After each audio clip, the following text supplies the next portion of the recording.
Assalamualaikum warahmatullahi wabarakatuh. Sampai paham. Teman-teman buat yang suka nanya dalil, aku jelaskan ya, biar teman-teman gak bingung. Karena tidak semua sunnah ada teks dalilnya. Jadi begini, sunnah itu terdiri dari tiga. Yang pertama adalah qaulur rasul, perkataan rasul.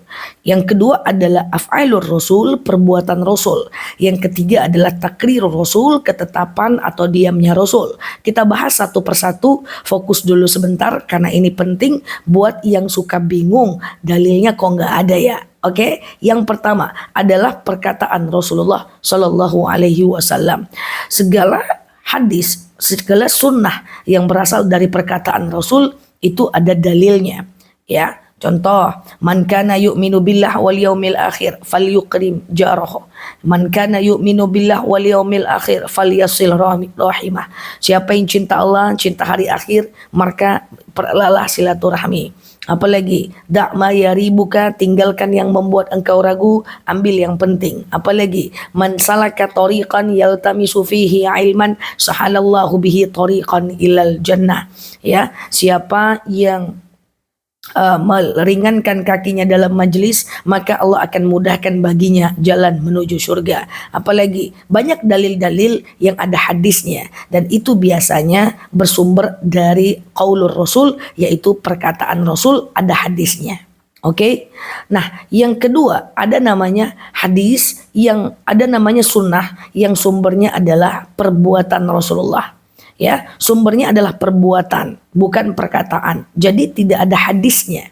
Contoh, sholat taraweh. Sholat taraweh tidak ada dalilnya. Dalil yang sering dibacakan oleh ustadz-ustadz adalah kayak gini. Man qama ramadhana imanan wahtisaban ghufira lahu ma taqaddama min zambi. Siapa yang mendirikan malam Ramadan, maka diampunkan dosa yang telah lalu. Mendirikan malam bukan taraweh. Kalau mendirikan malam bisa dengan baca Quran, bisa dengan zikir. Tapi dalil tentang tarawehnya secara detil nggak ada. Jadi kalau teman-teman tanya dalil taraweh apa, sampai akhir zaman nggak akan ketemu. Dalil tentang taraweh bersumber dari af'alur rasul, perbuatan Rasul. Hari pertama Rasul taraweh. Hari kedua Rasul taraweh, sahabat ikut. Hari ketiga Rasul taraweh, sahabat ikut. Hari keempat Rasul nggak taraweh. Nah, itu kan dilihat dari perbuatan Rasulullah. Sahabat nyontek doang gitu ya. Karena sumbernya adalah perbuatan, bukan perkataan.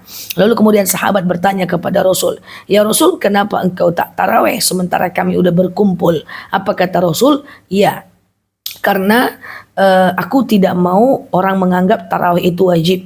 Nanti kalau aku pergi tiap malam, orang akan menganggap taraweh itu wajib." Nah, taraweh itu adalah sunnah perbuatan Rasulullah. Ya, jadi sifatnya adalah perbuatan. Dia tidak ada dalil spesifik secara khusus ya taraweh. Nah, kemudian apa lagi? Masuk WC kaki kiri, keluar WC kaki kanan. Banyak sunnah-sunnah yang bersumber dari perbuatan Rasul yang tidak ada dalilnya. Oke. Yang ketiga adalah sunnah takriri namanya. Nah, sunnah takriri ini kalau teman-teman nanya dalil agak repot ya, karena sulit sekali, nggak ada. Misalnya, apa itu sunnah takriri? Sunnah takriri adalah tidak diucapkan oleh Rasul, maksudnya tidak ada hadisnya, tidak dikatakan oleh Rasul, tidak dibuat oleh Rasul, maksudnya Rasul tidak melakukan. Tapi ketika sahabat melakukan, Rasul diam. Contoh, sholat sunat wudu, tidak dilakukan, tidak diucapkan. Tapi ketika Bilal bin Rabah melakukan, Rasul diam. Diamnya Rasul tanda setuju. Itulah namanya sunnah takriri. Contoh, sholat tasbih berjamaah. Rasul tidak sholat tasbih berjamaah. Yang melakukan tasbih berjamaah adalah sahabat. Lalu ketika sahabat melakukan tasbih berjamaah, Rasul diam. Diamnya Rasul itu tandanya adalah boleh.